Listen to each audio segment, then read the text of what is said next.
Welcome to Sleepy Harbor. Settle in. There is nowhere you need to be tonight, and nothing you need to do. You can let your shoulders drop away from your ears. You can let the weight of your body sink down into the bed, into the mattress, into whatever soft thing is holding you right now, the pillow under your head, the blanket over your legs. All of it is here to hold you, and you can let it. Tonight, we are going to slow down together and spend some time with something strange and gentle and true. The science of time inside a dream. Not what dreams mean. Not the symbols, not the hidden messages, none of that.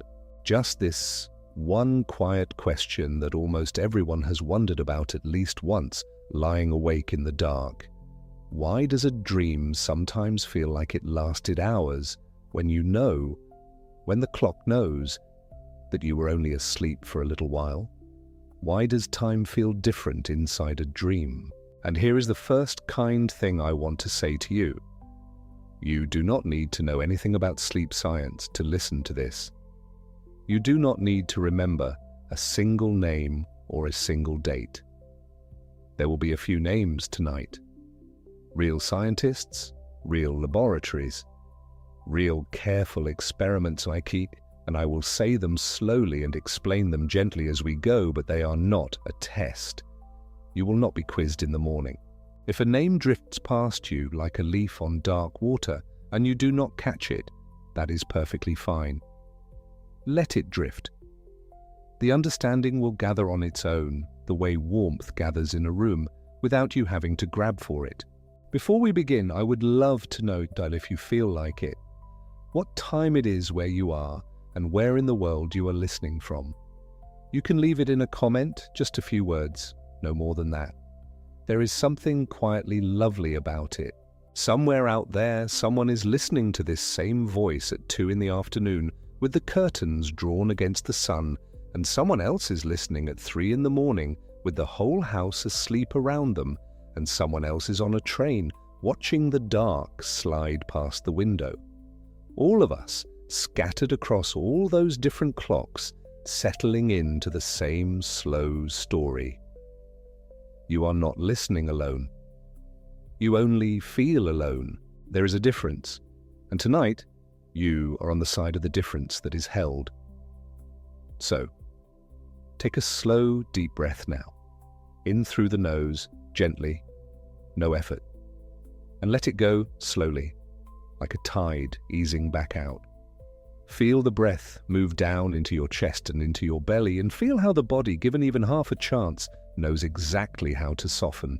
Wherever you are, let yourself settle in. You are moored, you are safe. Thank you for joining us here at Sleepy Harbor. Let us begin.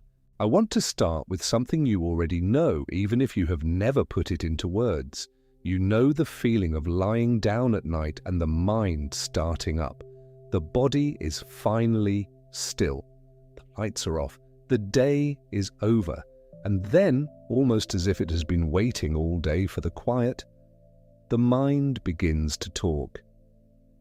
It replays the small conversation from the afternoon. It rehearses the thing you have to do tomorrow. It pulls up an old memory for no reason at all and turns it over in the dark. You lie there and you think, why now? Why, when I am finally trying to rest, does the mind decide to wake up? If that is you, I want you to hear this clearly. The mind that comes to you at night, the restless one, the one that will not quite let go, that is not a broken mind, that is not a flaw in you. That is one of the oldest, most ordinary human experiences there is, as old as people lying down to sleep under any roof, in any century, anywhere. It is not new, and it is not yours alone. So you can set down, right now, any small sense that there is something wrong with you for having a busy mind in the dark. There is nothing to fix. There is only a mind doing what minds do, and tonight we are going to give it something soft and interesting to rest on instead. And here is where it gets strange and wonderful, because that same mind, the one that will not stop spinning while you are awake, does something even stranger once you finally cross over into sleep. It begins to dream. And in the dream, time stops behaving the way it behaves out here. You know this feeling too. You have had the dream that felt enormous, the dream that seemed to go on, an entire journey, a whole story with a beginning you cannot quite remember, and a middle that turned into something else, and an end that dropped you, gasping, back into your bed. And you wake and you reach for the phone or the clock and you see that only 20 minutes have passed, maybe only 10. Sometimes it feels like the dream contained a whole afternoon, a whole trip, a whole lifetime, and the clock just shrugs and tells you it was nothing at all. A handful of minutes. That is it. And so a very natural idea forms in the mind, and it has formed in millions of minds across the years. The idea is this: dreams must speed time up. The brain, freed from the slow tick of the real world, must run faster in there. It must compress hours into seconds. You must be living an entire epic in the blink of an eye. Maybe, people have said, one single second of dreaming holds a whole hour of dream life. Maybe in there, time is a river that runs 100 times faster than the river out here. It is a beautiful idea. It has been put into films. You may have seen the one where the dreamers go down into dream within a dream within a dream, and each layer runs slower than the last, so that minutes at the surface stretch into years in the depths. It is a gorgeous picture. And it feels true because it matches the feeling. The dream felt like hours. The clock said minutes.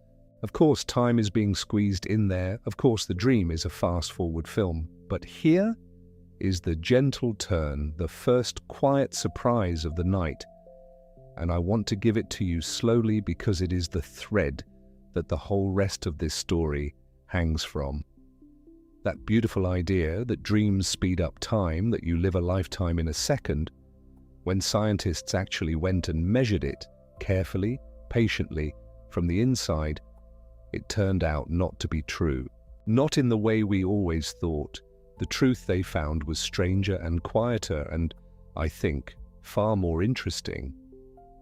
So let us explore how anyone could possibly measure such a thing and what they found. Because that is the first real puzzle, isn't it? If a dream is happening inside your sleeping head, locked away behind closed eyes, how on earth would anyone ever clock it? You cannot ask a dreamer to call out now at the start and now at the end. They are asleep. Their voice is gone. Their body is still. The dream is a country with no roads in or out. For most of human history, all we had were the stories people told after they woke, blurry and half-remembered, the way you might describe a place you visited only in fog. How do you put a stopwatch on a country you cannot enter? This is the question that a researcher named Stephen LaBerge set out to answer back in the 1980s at Stanford University in California.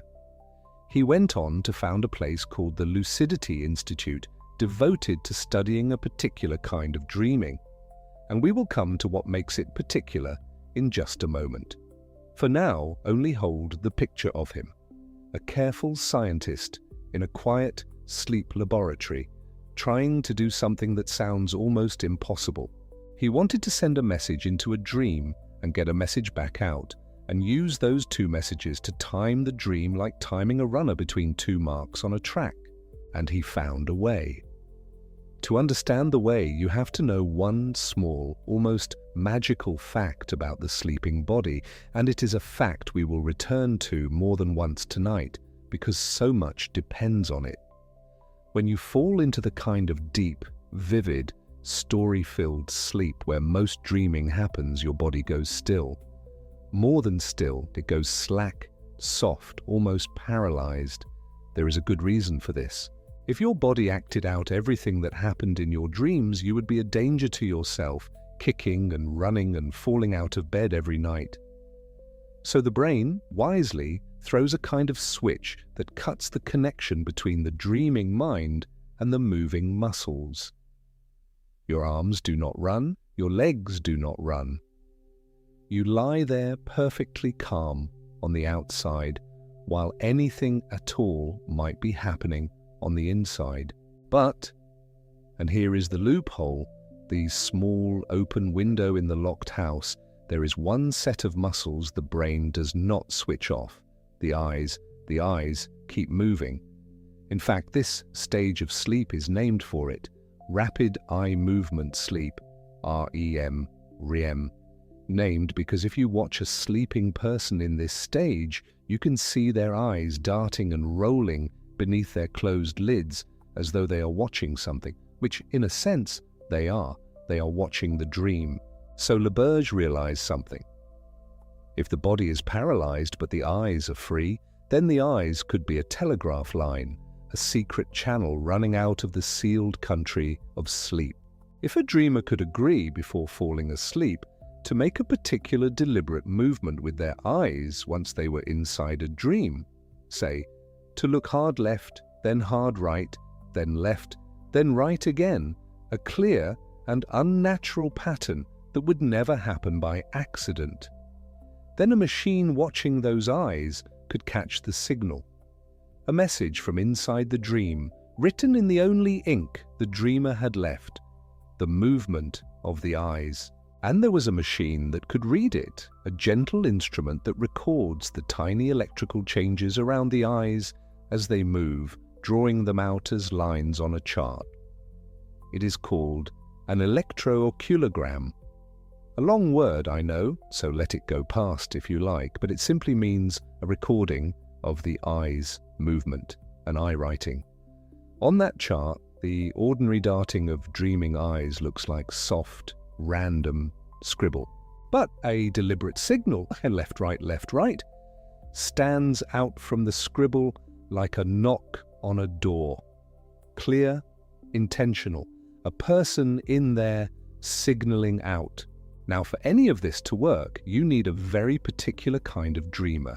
You need someone who can become aware while they are dreaming that they are dreaming, and stay calm enough not to wake up and remember the task they agreed to and carry it out.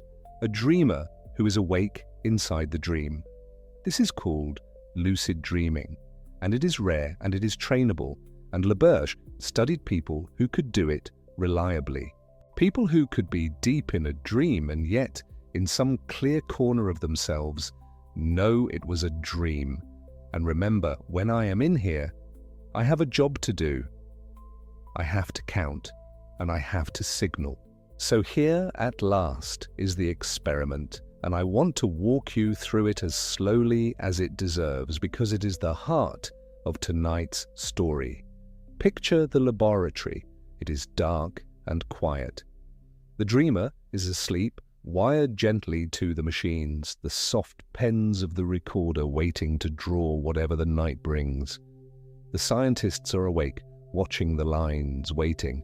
The agreement made before sleep was simple. When you become lucid inside the dream, when you realize you are dreaming, give the starting signal with your eyes. Then count. Count to 10 at a steady, even pace, the way you might count out loud. 1, 2, 3, 4, and on to 10. And when you reach 10, give the signal again. Mark the start, mark the end. 2 knocks on the door with a counted 10 between them. And then they waited. And in time, on the chart, the first signal appeared. That clear, deliberate flick of the eyes, left and right, cutting cleanly through the soft scribble. The dreamer was lucid. The dreamer was counting. Somewhere behind those closed eyes, in a world the scientists could not see, a person was saying to themselves, slowly and steadily, 1, 2, 3. And the scientists out here in the waking world started their own clock. They timed the gap. They watched and waited for the second signal, the closing knock, the mark that would say, I have reached 10. Now, before I tell you how long it took, sit for a moment with what you expect, with what the old beautiful idea would predict. If dreams really do speed time up, If a second in here is an hour in there, if you live lifetimes in moments, then the dreamer's counted 10 should flash by out here in almost no time at all. The whole count should be over in a blink. A second, maybe less. The two signals should sit almost on top of each other on the chart, because inside the dream, a vast stretch of time would be passing while barely any real time elapsed. That is what the myth says must happen. And the second signal came. The closing knock. The dreamer had reached 10, and the gap between the two signals, the real, measured, clock time gap, drawn right there on the chart for anyone to see, was about 10 seconds. 10, not 1, not half a second, not a blink. Roughly 10 real, ordinary ticking seconds, almost exactly as long as it would take you, lying here right now, to count slowly to 10 in your own quiet head. The time inside the dream and the time outside the dream were, near enough, the same. Let that settle gently, like sediment drifting to the bottom of still water. The dream was not running fast. It was not a fast-forward film. The dreamer counted 10 and 10 seconds passed. They counted at the pace of life. And LaBerge did not just do this once and call it done. This was tested and counted and repeated, different dreamers, different intervals, different nights, and the answer kept coming back the same. Dream time runs at roughly real time. The clock inside and the clock outside keep nearly the same step. And there is a small extra detail here, so quiet and so surprising that I want to give it to you as a little gift before we rest. The dream time did not just match real time. In some of these counts, if anything, the dream ran a touch slower than the waking world. The counted 10 inside the dream took, in some cases, very slightly longer than 10 real seconds. Not faster, slower, which is the exact opposite of everything the myth promised. We always believed the dream squeezed time small, packed it tight, raced through it. And the measurement, gentle and patient, said no. If it does anything, it lets time stretch out a little, takes its time, lingers. The dream is not a sprinter. The dream is, if anything, a slow walker. So now you are holding the first real piece of tonight's wisdom, and I want to make sure you have it clearly before we pause. The dream does not speed up time. That is the legend, the lovely film, the story we tell ourselves when we wake confused at the clock. The truth, measured from the inside by a dreamer counting to 10 and a scientist watching the lines, is that time inside a dream moves at very nearly the pace of time out here, which leaves us, of course, with a beautiful, gaping question. The one you are probably already asking. If the dream is not faster, if 10 in the dream is 10 on the clock, then why? Why does it feel like hours? Why do you wake from 20 minutes of sleep, convinced you have lived a whole afternoon, a whole journey, a whole other life? If the speed is not the trick, then where is the trick? What is actually being distorted in there, if not the speed of time itself? Hold that question lightly. Do not chase it. We are going to answer it slowly across this whole quiet night, and the answer is stranger and gentler than the myth ever was. It will turn out that the dream is not a fast film at all. It is something more like a story being stitched together out of fragments. And the strangeness you feel on waking is the strangeness of the seams. But that is for later. For now, you only need to carry one small, surprising, true thing into your rest. The dream is not racing. It is keeping time, almost honestly, right alongside the world. So let us pause here for a moment. There is no hurry. We have plenty of night ahead of us, and the next part of the story will keep. Take a slow, deep breath in, gently, all the way down, and out, slowly, letting it go.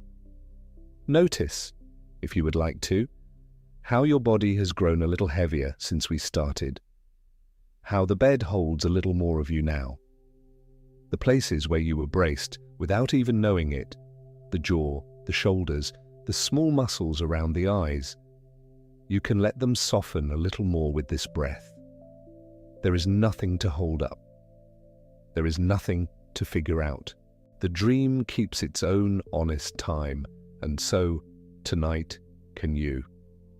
And if, while you were listening, you found yourself thinking of a dream of your own, one that felt like hours, one that dropped you back into the morning amazed at how little time had passed, you can let that drift up gently and then let it go again.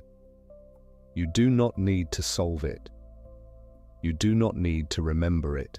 It is simply yours, one of the oldest and most ordinary mysteries there is, and you carry it the way everyone carries it, quietly into the dark. When you are ready, and there is no rush at all, we will continue together. We will go to the strangest part yet. The discovery that scientists found a way not only to time a dream, but to speak into one and to hear a sleeping person answer back. There is a real conversation on record between a waking scientist and a dreaming mind. But that is just ahead, waiting for us like a light left on in a window down the harbor. For now, just breathe, just sink, just let the slow tide of this carry you a little further out from the shore of the day. Welcome to Sleepy Harbor. Tonight we are going to slow down together and spend some time with a quiet and surprising thing. The science of dream time. Not the meaning of dreams, not what they say about you, but something smaller and stranger. How long a dream actually lasts. How time itself behaves once you have closed your eyes and slipped under. You do not need to know anything about sleep science to listen. There is nothing to study and nothing to remember. You can let the words wash over you the way water moves under a moored boat, lifting it a little, setting it down again, asking nothing in return. If you feel like it, you might share what time it is and where you are listening from. There is something gentle in that, knowing that all over the world at all hours of the night, people are lying in the dark exactly as you are now, ready to drift. You are not alone in this. You never were. Take a slow, deep breath, in, through the nose, all the way down to the bottom of the lungs, and out, slowly, longer than you breathed in. Wherever you are, let yourself settle in. Let the weight of the day begin to leave your hands. Thank you for joining us here at Sleepy Harbor. Let us begin. Many people believe their restless mind at night is a private failing. They lie down, the body finally still, and the mind starts up, replaying, rehearsing, wandering off down corridors that lead nowhere. And then eventually sleep takes them anyway. And sometimes on the far side of that sleep, they wake from a dream that felt enormous. A whole afternoon lived, a long journey taken, with weather and conversations and turns in the road. They reach for the clock, certain that hours have gone by, but find that only 20 minutes have passed, sometimes only a few.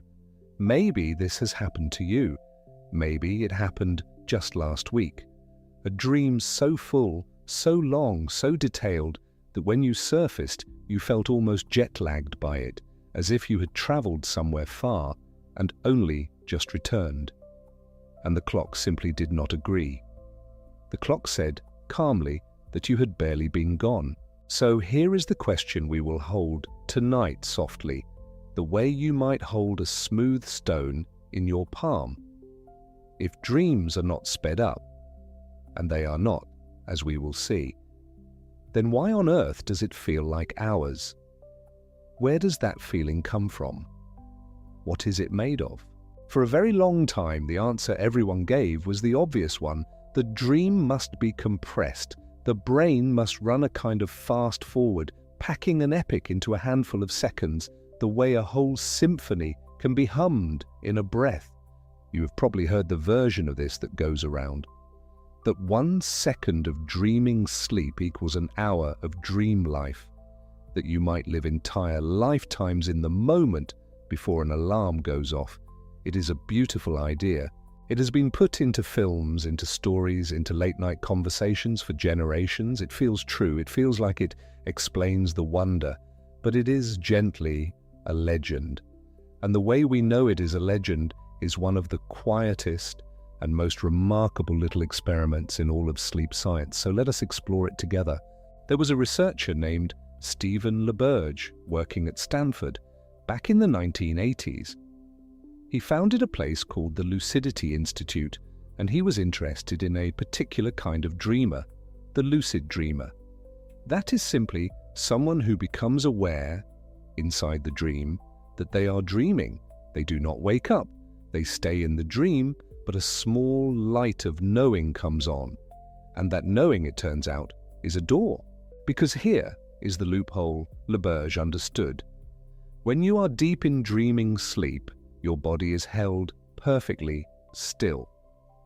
The muscles are switched off, gently paralyzed, so that you do not act out the dream and go walking into the furniture. But there is one exception, the eyes. The eyes still move. That is, after all, where the name comes from. Rapid eye movement. And so LaBerge realized that a trained lucid dreamer could send a signal out. Not with words, not with hands, but with the eyes. A deliberate look, left, right, large and slow and unmistakable, picked up by a machine watching the eyes through the night.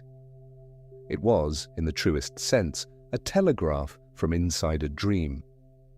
A way for a sleeping mind to tap on the glass and say, "I am here, I am awake in here, and now we can begin." So he gave them a task. "Once you are lucid," he said, "signal with your eyes to mark the start. Then count 1, 2, 3, all the way to 10 at the pace you would count out loud. And when you reach 10, signal again. Mark the end." 2 flicks of the eyes with a careful count of 10 held between them, sent up out of the dark of sleep into the waking room where the machine was patiently writing it all down. And then they simply looked at the readout. They measured the time between the first signal and the second, between the start of the count and the end of it. The whole question of dream time, the thing people had argued about and wondered at for centuries, came down to that small, plain measurement. How many clock seconds had passed inside a counted 10? And the answer was about 10. Not a tenth of a second, not the blink the legend promised. 10 clock seconds, give or take, for 10 seconds counted inside a dream. The dreamer's count and the waking clock walked along together, almost perfectly in step. If anything, and this is the part that makes you smile in the dark, the dream sometimes ran a fraction slower than real life. A little more time inside than out. The exact opposite of the myth, not a lifetime in a second. If anything, a second that stretched very slightly the long way. Sit with that for a moment. The whole grand idea, Buckton, that the mind packs hours into an instant, quietly undone by a person counting to 10 in their sleep and looking left and right. Dream time, it turns out, runs at roughly the speed of waking time. The clock inside and the clock outside keep nearly the same hour. The dream is not a fast-forward film at all, which only makes our question sharper, doesn't it? Because the feeling is real. You did wake amazed. The dream did feel like hours. And now we know it was not crammed into a flash of speeded-up time. So the strangeness has to live somewhere else, not in how fast the dream ran, but in something stranger about how the feeling of time gets built in the first place. And that is where we are going, slowly, in the night ahead, but not yet. Let us pause here for a little while. Take a slow, deep breath in all the way down and out even slower, letting the shoulders drop on the way. Notice, if you would like to, how quiet the room has become around you, how the only thing you really need to do right now is breathe and listen. There is no count to keep tonight, no 10 to reach. The time you are spending here is honest time, real time, and it is yours, and it is unhurried, and there is plenty of it. When you are ready, and there is no rush at all, none, we will continue together. Now, there is something that needs to be looked at before we go any further, something that feels at first like a small technical detail, but hold it a moment, and it opens into one of the stranger images in all of sleep science. Your body right now, as you lie there, is doing something that will happen again in a few hours when you slip into that deep dreaming stage, or the one we call REM, rapid eye movement. When the most vivid, most narrative, most time-bending dreams arrive. And what your body does in that stage is this: it becomes still, not just relaxed, the way you are now as you drift. Still in a much more deliberate way. The muscles of your limbs, your torso, your jaw, they lose their normal readiness. The brainstem sends a signal and the voluntary muscles simply cease to respond. The body lies there breathing, the heart beats, but you could not move your hand if you tried. You could not stand up or run, even as, inside the dream, you are running, turning, reaching for things. This is called REM atonia, the technical name for the way the dreaming body goes inert while the dreaming mind races on. And there is a very good reason for it, almost certainly. Without that stillness, you would act your dreams out. You would thrash and grab and yell. And so the sleeping brain, in its quiet efficiency, unplugs the connection between intention and movement. The dream is allowed to be vivid, but the body is kept safe and still. All the muscles, with one exception, the eyes, for reasons that are not entirely settled. The eyes are the window we keep mentioning, and perhaps the brain needs to be able to move them even in sleep, to scan the visual scenes the mind is constructing. The muscles that move the eyeballs are spared.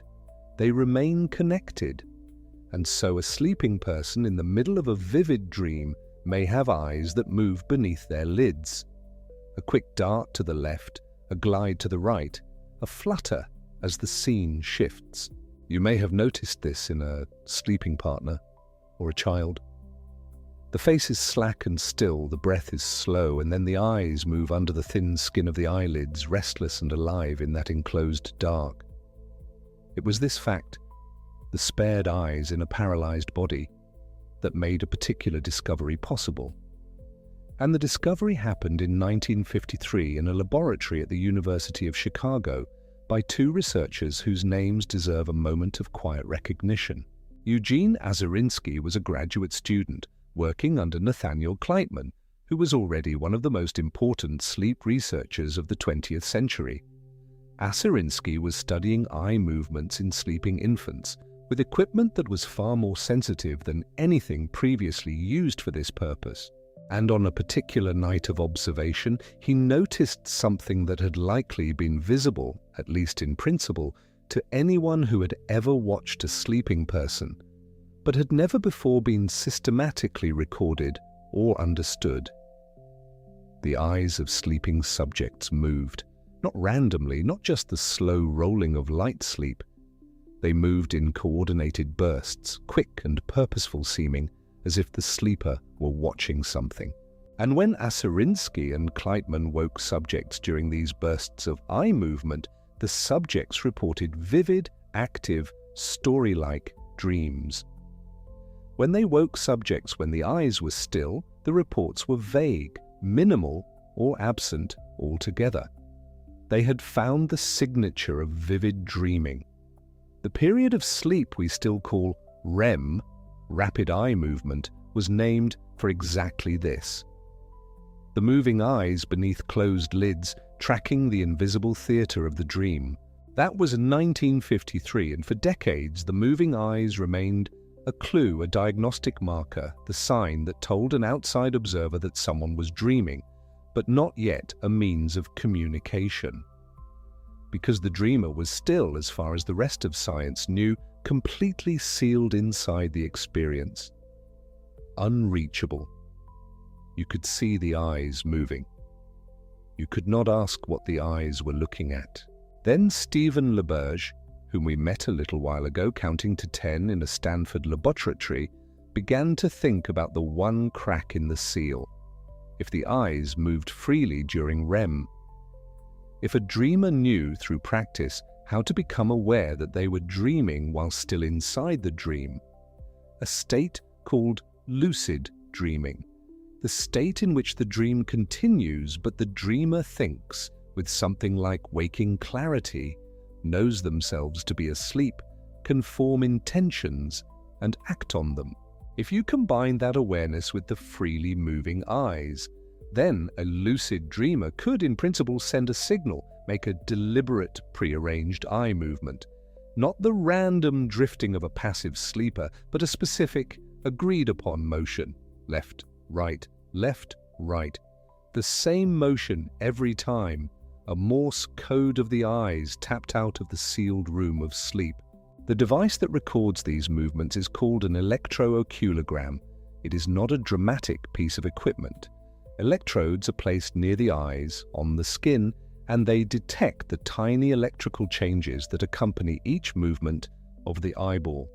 On the readout, a line traced across paper or a screen, each left-right flick of the eye appears as a little signature, a wave that the lab can read. And when LaBerge trained dreamers to make these deliberate signals, and then woke them and correlated what they reported dreaming with what the electrooculogram had recorded, the signals were there, visible, time-stamped, a message from inside sleep received. Think of it this way. Imagine a friend sealed inside a room with no windows, no phone, no way to speak. But there is a gap beneath the door, just wide enough that they can slide a note through. Everything else is locked. The walls, the ceiling, the ordinary channels of speech. Just that gap. The eyes are the gap. The electrooculogram is the person on the other side, watching the gap, reading what comes through. This is how LaBerge measured dream time. The dreamers slid their notes under the door. Right, left, right. I am beginning to count. 10 seconds later, left, right again. I have reached 10. And the clock in the lab noted the space between the two signals. Roughly 10 seconds, real seconds. The note from inside the dream and the clock outside the dream said nearly the same thing. That was the overturning. But science does not rest with one experiment, and the question kept pressing. Could we go further? Not just sending signals out of a dream, but receiving and responding, not a telegram from the dreamer to the laboratory, a conversation. That question was taken up by a group of researchers whose work was published in 2021 in the journal Current Biology. The lead author was Konkoly, working at Northwestern University, and the study involved collaborating laboratories in Germany, France, and the Netherlands, a genuinely international attempt to extend the gap under the door. They called it two-way communication with dreamers during REM sleep, and the phrase is worth dwelling on because it sounds, even stated plainly, like something from the outer edge of imagination. Here is what they did. Sleeping subjects who had trained in lucid dreaming were fitted with the electrodes that would record eye movements, and in some cases, small movements of facial muscles. The experimenters waited until the sleepers were verifiably in REM sleep, confirmed by the brain activity patterns on the electroencephalogram and by the characteristic eye movements. Then they presented questions.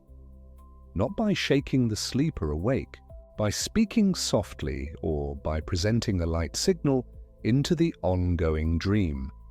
And the dreamers, still asleep, still dreaming, verified to be in REM, perceived these questions and incorporated them and answered. The example that lodges most firmly in the mind is a simple arithmetic question. 8 minus 6. A voice in the laboratory said those words, or something equivalent, while the subject was dreaming. And the subject, still asleep, still in the dream, answered. 2 flicks of the eyes, left, right, twice. 2. 8 minus 6 is 2. Let that settle. A person is asleep. Their body is still. The brainwave patterns confirm REM. The eyes are moving in the dim, tracked by the electrodes. A voice asks a question, and from somewhere inside the sealed room of the dream, an answer comes sliding under the door. 2 flicks, the correct answer. Mathematics performed inside a dream, communicated out. Konkoly and her collaborators were careful in the way scientists are trained to be. They noted that this happened only in a fraction of the trials. The dream state is variable. Attention inside a dream is not reliable, and not every question reached the dreamer or was understood. But across the sleeping subjects in 4 different laboratories in 3 different countries, the effect was real and replicated. Two-way dialogue with a dreaming mind, asking and receiving. What this tells us about time is not the headline of that study, but it is embedded in it. To answer a math question, you must perceive it, hold it in short-term working memory, perform a simple calculation, formulate a response, and execute a deliberate motor action on the eye movements. Even stripped to its simplest version, this is a sequence of mental events that takes a moment of real time. It cannot be done in an instant. And the dreaming brain did it, in something close to the ordinary pace that would take in waking. Not in a vanishing fraction of a second. Not a lifetime in a blink. In approximately the time it takes.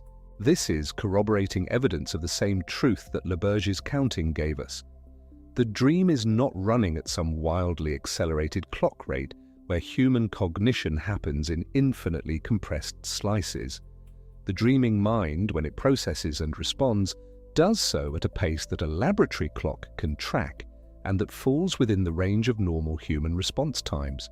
The room is sealed, but the notes come at a human pace. There is a third strand of evidence here, and it comes from earlier work, from William Dement, who was one of the foundational figures of sleep science, and from Nathaniel Kleitman, the same Kleitman who had trained Aserinsky and overseen the discovery of REM. In their research published in 1957, Dement and Kleitman woke sleeping subjects after controlled intervals of REM sleep, sometimes after 5 minutes, sometimes after 15, and asked the dreamers to estimate how long they had been dreaming. Not to count, not to signal, just to feel and report. And the subjects were reliably able to distinguish the shorter interval from the longer one.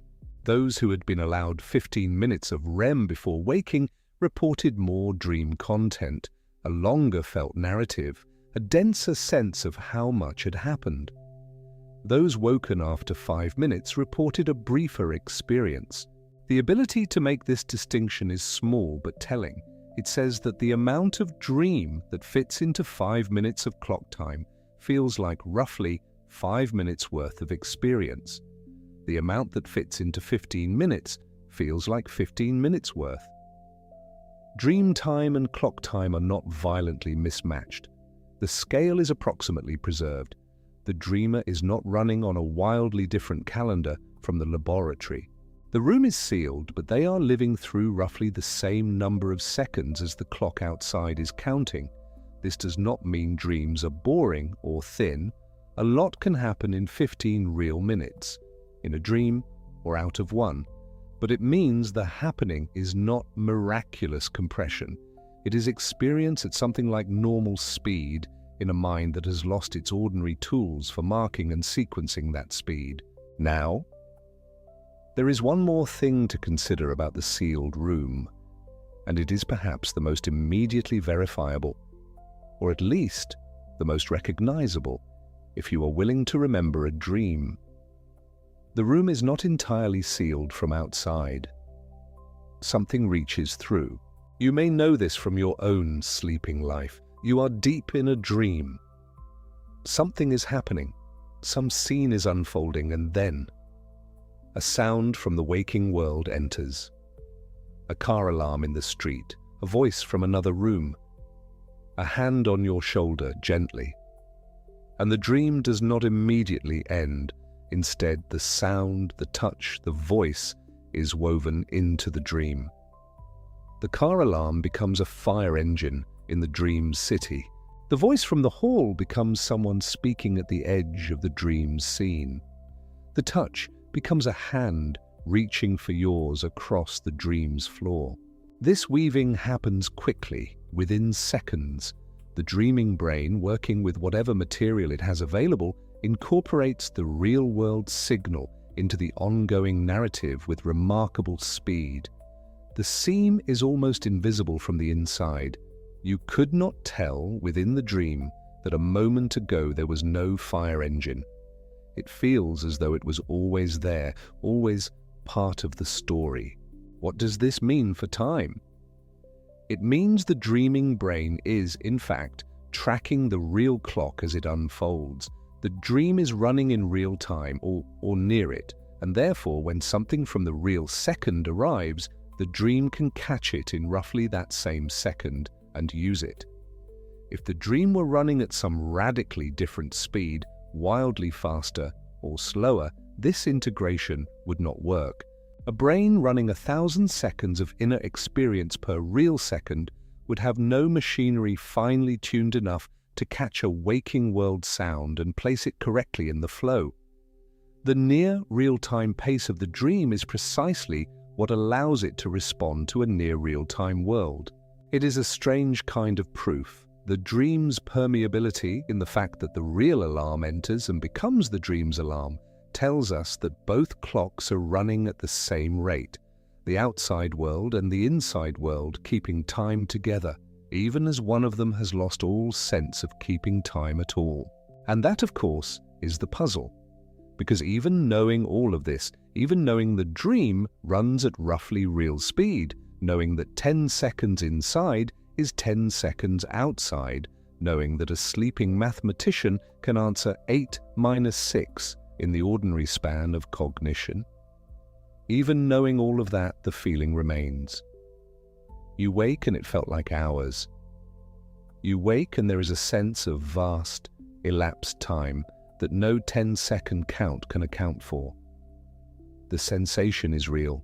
It has not been explained away. It has only been made more interesting because now we know it is not about speed, and so it must be about something else. Let us rest here for a little while before we go looking for that something else.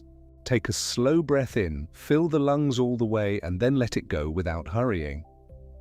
Notice the particular quality of the air in your room, this particular night. There is something steady about the dark when you are still enough to notice it. The walls are where they always are. The ceiling is where it has always been. The clock, if you can hear it, is ticking at the same rate it always ticks. You are not in a laboratory. No electrodes, no readouts. Just the breath moving in and moving out at the pace that is yours. Wherever you are right now, and whatever city or countryside is quiet or half loud outside your window, whatever corner of the world is having its night at this same moment, you are in your body, and your body is at rest. And there is nothing needed of you in this moment except to breathe and to be.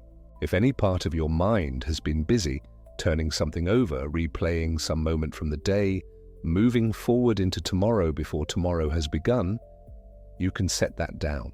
Not forever, just for now. The thoughts will keep.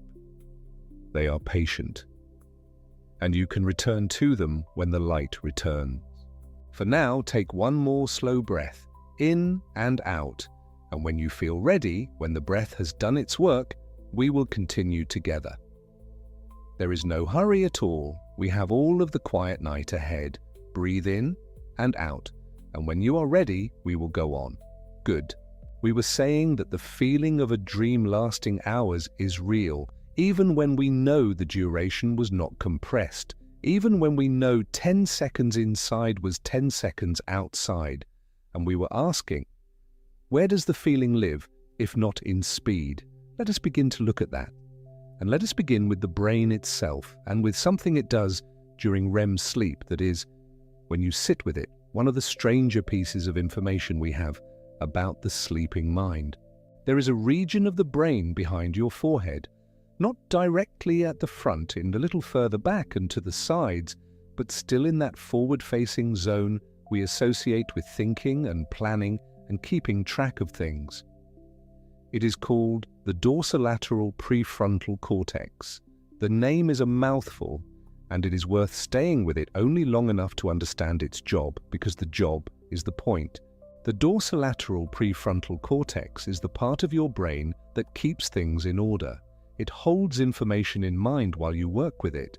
It compares the present moment with what just happened and what is supposed to come next.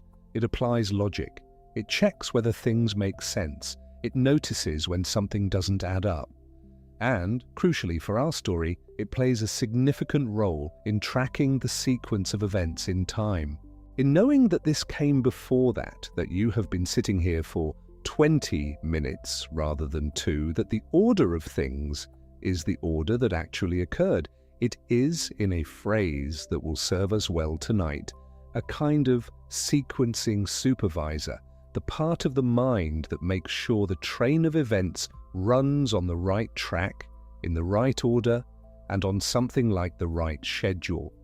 During REM sleep, this region goes quiet. Not completely, not in every dreamer in every moment, but the imaging studies, particularly work by Pierre McKay and colleagues published in 1996, and by Alan Braun and colleagues published in 1997, both using a technique called PET scanning that reveals which brain areas are using the most energy, show a consistent and striking pattern.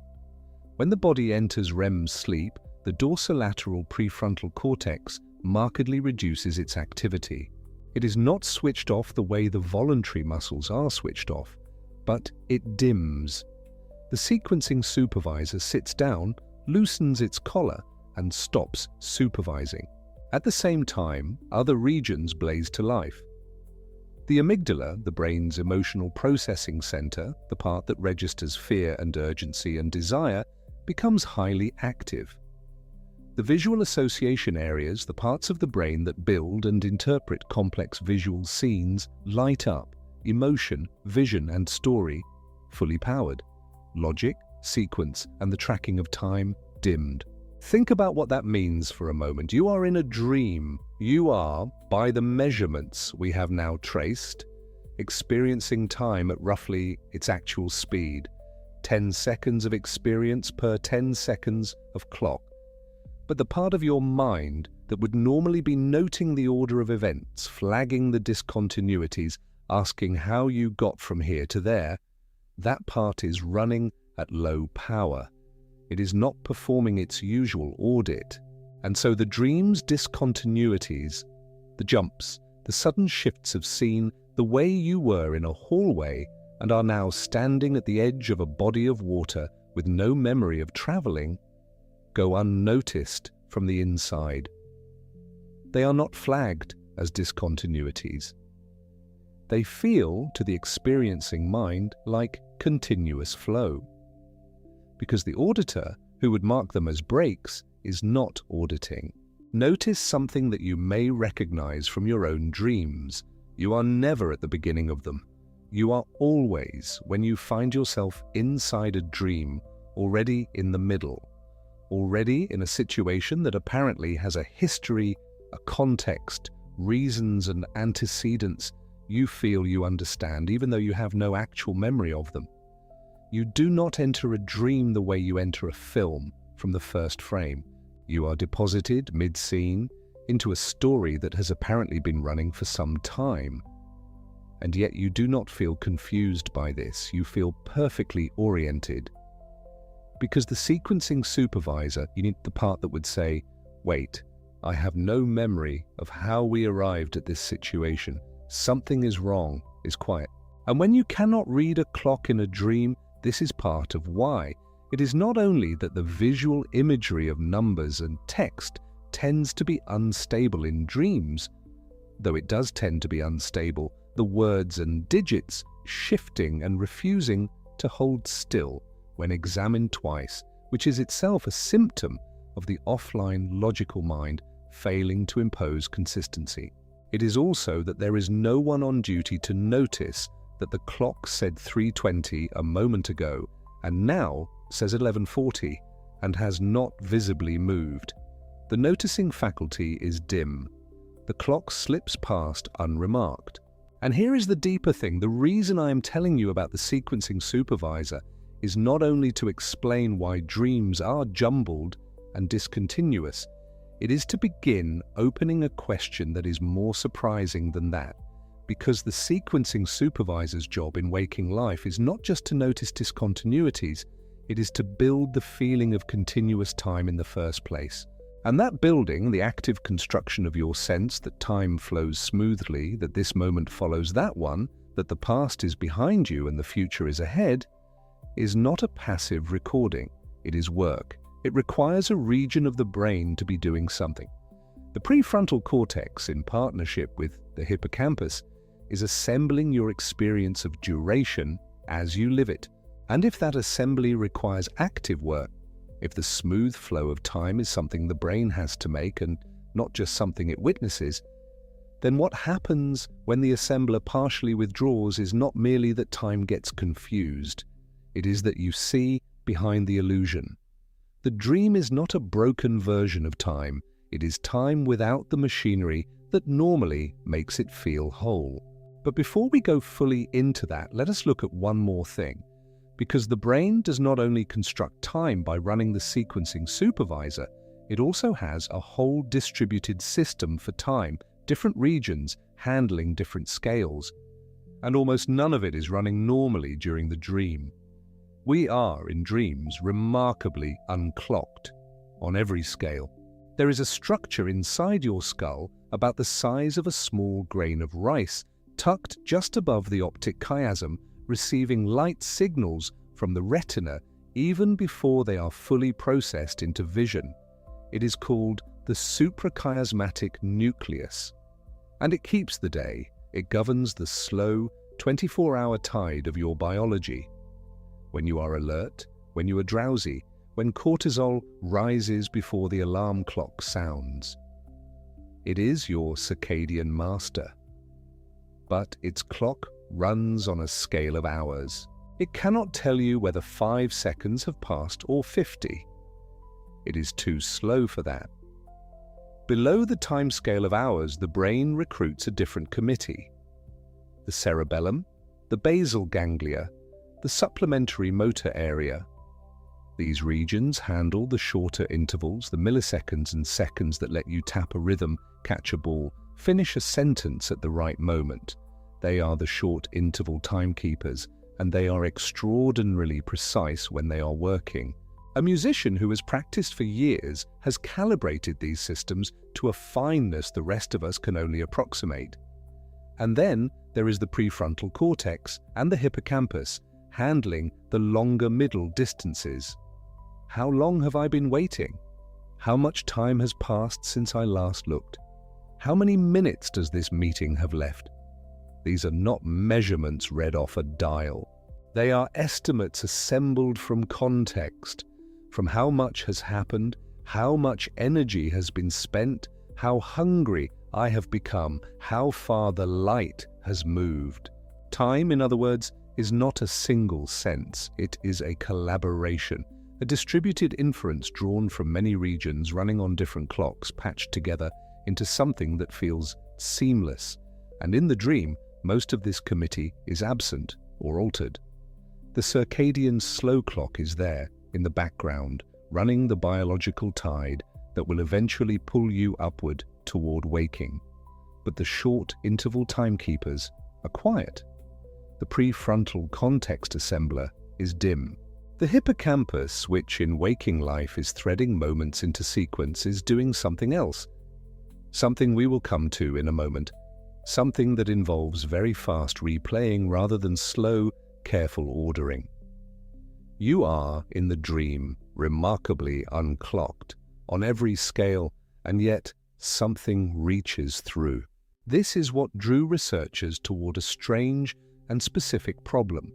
If a person is inside a dream, perceiving it, constructing it, living inside its peculiar physics, is there any channel left by which the outer world can still make contact?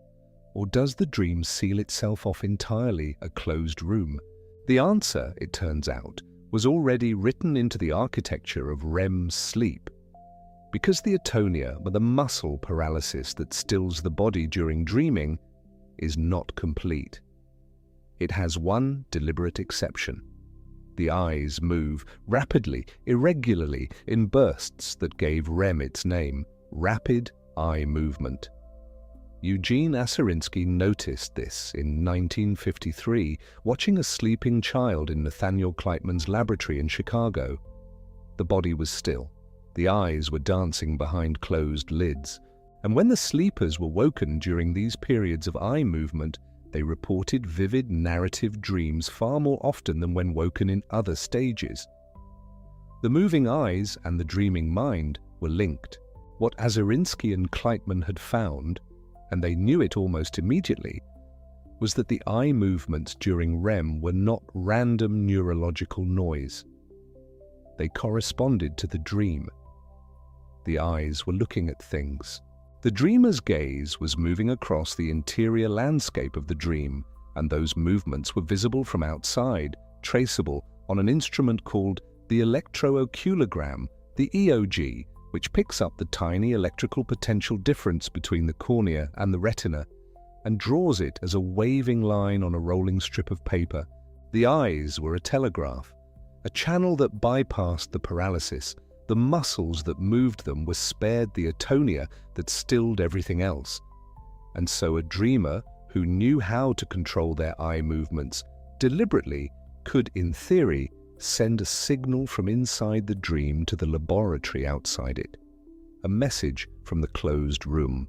This is the foundation on which Stephen LaBerge built his experiments at Stanford in the 1980s. He trained lucid dreamers, people who had learned to recognize mid-dream that they were dreaming and to act with intention inside that recognition, to use deliberate eye movements as signals. Before falling asleep, they agreed. A left-right sweep of the eyes means I am lucid now. I am counting. The signal is coming. And what LaBerge found when he measured the intervals between those signals was something that dismantled the popular myth quietly and completely. A dreamer who counted to 10 inside a dream and signaled at 1 and again at 10 produced 2 marks on the EOG readout that were approximately 10 seconds apart. Not a minute and a half, not 30 seconds. 10 seconds. The dream count and the clock count agreed. In some tasks, the dream intervals ran slightly longer than their waking equivalents. The movements in the dream, the reaching and the walking and the counting, seemed to unspool at a marginally slower pace, not a faster one. The opposite of what the myth required. Dream time, when measured, runs at roughly real time. Then in 2021, a team of researchers pushed the telegraph further than LaBerge had. Karen Konkoly and colleagues at Northwestern University, working in collaboration with laboratories in Germany, France, and the Netherlands, asked a question that was almost audacious in its simplicity. If a sleeper can send a signal out of a dream, can they also receive one in? Can there be a conversation?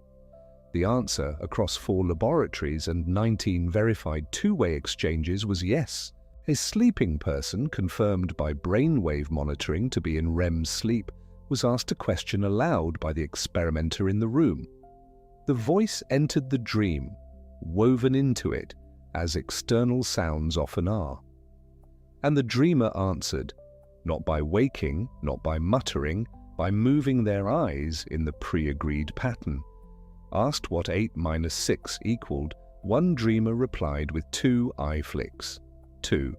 The correct answer, delivered from inside a dream in real time, while their body lay still and their electroencephalogram showed the unmistakable signature of REM. Let that settle for a moment. A conversation with a dreaming mind.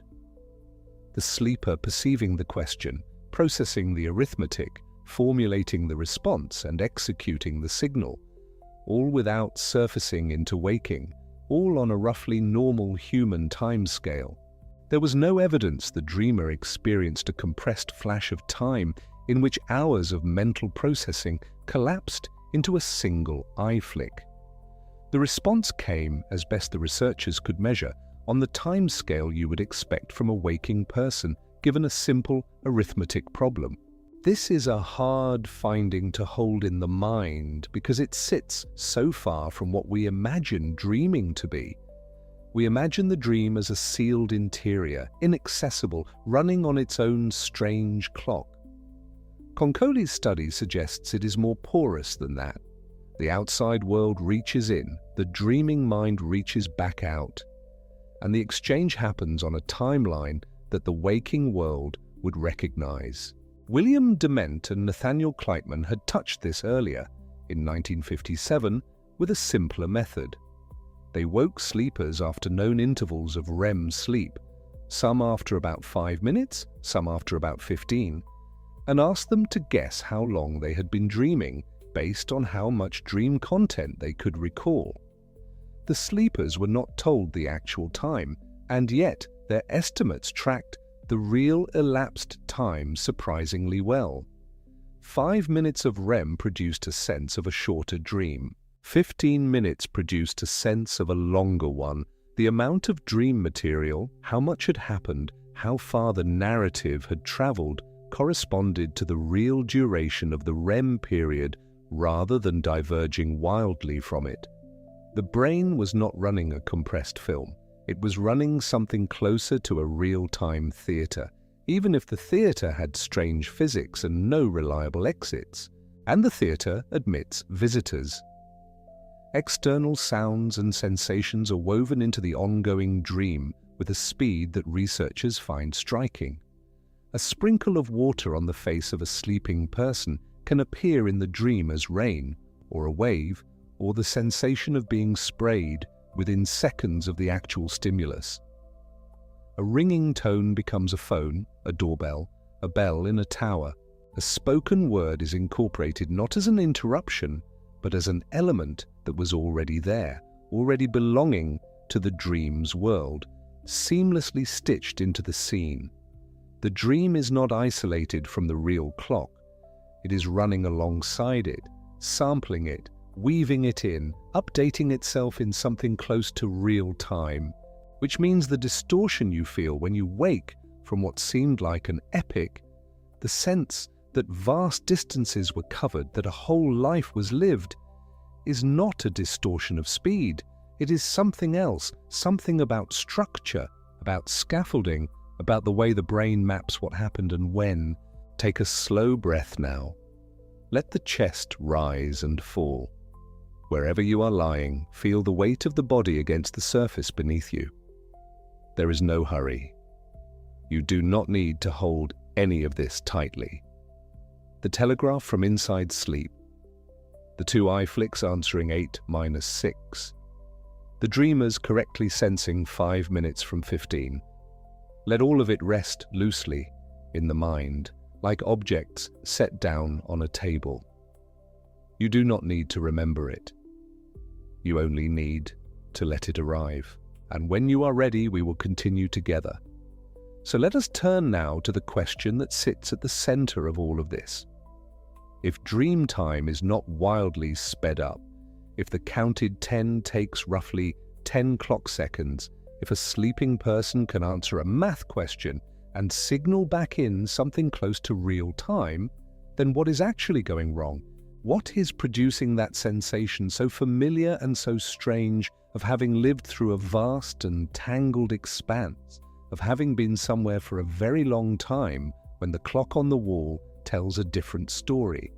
The answer begins in a room in the brain that goes dark. During the waking hours, there is a region sitting just behind the forehead, tucked into the front of the cortex on both sides that is doing a kind of supervisory work so constant you never notice it. It is called the dorsolateral prefrontal cortex.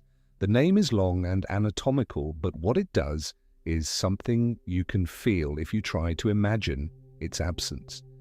This is the part of you that knows what time it is. Not in the sense of reading a clock, but in the deeper sense of knowing where you are in a sequence, of feeling that this came before that, of noticing when something does not follow from what preceded it. It is the part that says, wait, that does not make sense. It is the part that checks the logic of the story you are living, that monitors the consistency of the world around you, that keeps a running account of cause and effect, and when things happened relative to one another. During waking life, it is almost never fully off. Even when you are lost in thought, even when you are distracted or daydreaming with your eyes open, some portion of this supervisory function is still running in the background, quietly flagging inconsistencies, quietly keeping the thread of the day intact. But during REM sleep, the stage in which most of our vivid narrative dreaming occurs, this region goes quiet. Not dimmed, quiet. Studies using PET imaging, positron emission tomography, a technique that measures which parts of the brain are consuming the most fuel, the most oxygen, and therefore working hardest, have shown with considerable clarity that the dorsolateral prefrontal cortex is markedly deactivated during REM sleep. The work of Pierre Mackay and colleagues in 1996 and of Alan Braun and colleagues in 1997 captured these patterns in sleeping subjects and allowed researchers to see, for the first time, what the dreaming brain actually looks like from the outside. And what it looks like is a brain with its front office closed. At the same time, other regions are anything but quiet. The visual association cortex, the part of the brain that processes and assembles what you see, is highly active, and the amygdala are the small, almond-shaped structure deep in the brain that handles emotional experience, that generates and registers fear and longing and urgency and awe. The amygdala is blazing. The dreaming brain is an emotional and visual brain. It is generating vivid images and saturating them with feeling. What it is not doing, to anything like the same degree, is supervising those images for logic, for sequence, for the before and after that makes a narrative coherent. Think of it this way. Imagine a theatre production in which the lighting and sound designers are working at full intensity. The actors are deeply immersed in their roles. The stage is vibrant, and the music is loud, and the feeling in the room is enormous. But the director has stepped out. The stage manager is not at the desk. Nobody is checking whether the scenes are in order, whether the set from Act 2 is being used during Act 1, whether the character who died in the first scene has somehow wandered back on stage. The production continues, it is vivid and affecting, but the logic that would bind it into a coherent sequence is simply absent, because the part responsible for maintaining that logic has gone somewhere else. That is roughly what happens in the dreaming brain. The visual and emotional machinery runs at something close to full power, but the sequencing supervisor, the part that would notice you were in your childhood kitchen and are now somehow on a mountainside with no memory of having traveled there, the part that would notice the door you just walked through leads to the wrong room, the part that would say this is impossible, you cannot be both here and also there. That part has stepped away, and because it has stepped away, you do not notice. The discontinuities are not perceived as discontinuities. They simply are. You are somewhere, and then you are somewhere else. And the transition is felt not as a rupture, but as a natural continuation, because there is nothing left in the system to register the gap. This is worth sitting with for a moment, because it says something quite specific about the experience of time inside a dream. Time in waking life is not just a feeling of duration and of how long something takes. It is also a feeling of sequence, of order, of the relationship between before and after. You know not only that the morning happened and then the afternoon, but that the morning's events led in some traceable way to the afternoon's. There is a chain, there is causality. Even on the most ordinary day, you carry a felt sense of how the hours connect, how one thing produced another, how you arrived where you are through a series of steps you could, in principle, retrace. That sequencing is part of what we mean when we say we know what time it is. It is not just position on the clock, it is position in the story. In the dream, that chain is broken, or rather it was never built in the first place, because the brain region responsible for building it is offline. And so the dream is experienced as a series of scenes with no reliable connective tissue between them. You are in the dream, things are happening, but the sense of how you got here, of what caused what, of how much time has elapsed since the beginning, all of that is absent, not suppressed, not hidden behind a door you could open if you tried, simply not there. The record was never made. And this is the first half of the answer to why a dream can feel so vast. Not because the brain is running it at accelerated speed, but because without sequence, without the sense of a traceable path from beginning to now, the experience floats free of its temporal moorings. There is nothing to anchor it, nothing to measure it against. The brain, floating in a vivid and emotionally saturated landscape with no scaffolding of before and after, cannot locate itself in time at all. Which brings us to something very specific, something small and concrete that you may have noticed if you have ever tried to check the time in a dream. You cannot read a clock twice in a dream and get the same answer. This is one of the stranger features of dream experience, and it is stranger than it first sounds. Try, in a dream, to look at the clock on the wall. Note the time, look away, look back. The clock will show a different time, or the numbers will be rearranged, or they will blur and refuse to resolve into anything legible, or the clock will have vanished and been replaced by something else entirely. This is so reliably true that the inability to read a clock consistently has become, in the practice of lucid dreaming, one of the most commonly taught methods for recognizing that you are dreaming. Look at your hands, read a clock. If the clock gives you nonsense, you are not in waking life. But why? Why would a brain so capable of generating elaborate architecture, of populating scenes with specific faces and voices and weather, be unable to produce a stable clock face? The answer is in the same place. The dorsolateral prefrontal cortex, offline during REM, is the region most involved in maintaining working memory, the short-term buffer that holds the contents of the recent moment and makes them available for comparison.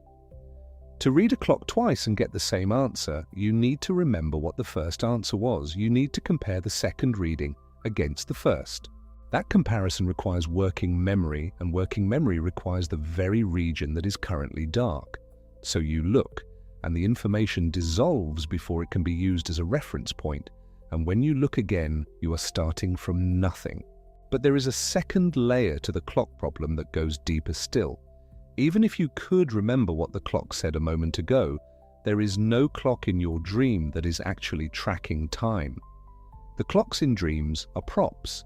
They are visual objects generated by the dreaming brain's extraordinary capacity for imagery. They are not connected to anything that is actually counting seconds. They are scenery. They are the suggestion of timekeeping without the substance of it. And this, when you sit with it, is quite a remarkable thing. In waking life, you are surrounded by timekeepers, the clock on the wall, the light coming through the window, shifting across the floor as the hours pass, the hunger building toward noon, the darkening of the sky toward evening, the scheduled obligations pulling at the edge of your attention. You are embedded in an environment that is continuously reporting the time back to you from dozens of directions at once. You do not need to track time entirely internally because the world outside is tracking it for you, offering you constant reference points to anchor your felt sense of duration to. In the dream, all of that is gone. There is no window with reliable light. There are no schedules pulling at you. The clocks on the wall are scenery that cannot hold a consistent reading. You have been stripped of every external timekeeper, every environmental anchor. And at the same time, the internal supervisor that would compensate for their absence, the prefrontal machinery that in waking life helps you estimate how much time has passed when no external cues are available, is offline. You are, in other words, doubly unmoored, no external anchors, no reliable internal substitute. And yet the experience continues, vivid and saturated and felt as occupying real duration, because the emotional and visual brain is running full tilt. You are somewhere, and it is somewhere, and it is happening. You simply have no way of knowing when. Let us pause here and think about what this actually means for the feeling of time in a dream. When you wake and say that a dream felt like it lasted hours, what is the felt experience behind that claim? It is not most likely a precise calculation. It is more like a texture, a density. The dream had a lot in it, things happened. There was a great deal of experience. And so by the rough heuristic that more experience means more time, the mind produces a verdict of duration. This was long. But that heuristic was calibrated on waking experience, where more events do generally mean more elapsed time. In the dream, the heuristic fires on a completely different dataset, a dataset assembled by a visual emotional engine running without supervision, capable of generating an enormous density of imagery and feeling in a short span, with no clocks and no sequence to constrain it. The density is real. The emotion is real. But the mapping from density to duration is borrowed from waking life, and it does not transfer cleanly to a brain state that operates so differently. And now we come to something that opens into even stranger territory. Because the clock problem in dreams is not, it turns out, simply a problem of the dream. It is a window into how time actually works in the brain, awake or asleep. Your brain has no clock organ. This is the kind of statement that lands oddly because it seems like it cannot possibly be right. Of course you can tell time. Of course you can estimate duration, feel the passage of minutes, know roughly when an hour has gone by. The experience of time is so immediate, so constant, so inescapably present in every moment of conscious life that it seems like it must be the output of some dedicated mechanism, some specific part of the brain whose job it is to count the seconds. But the neuroscience of time perception, assembled carefully over decades and synthesized in foundational work by researchers including Katalin Bahusi and Warren Meck, published in 2005 in the journal Nature Reviews Neuroscience, tells a different story. There is no single region of the brain where time lives. There is no master clock, no central metronome ticking out the seconds for the whole system to synchronize to. Instead, what the research reveals is that the brain's sense of time is distributed across multiple regions, each handling a different scale of duration, and none of them doing something as simple as reading off a number. At the longest scale, the roughly 24-hour rhythm that tells your body when to be awake and when to sleep, when to be alert and when to slow down, there is the suprachiasmatic nucleus. This is a small cluster of neurons deep in the brain, and it is as close to a true clock as the brain gets.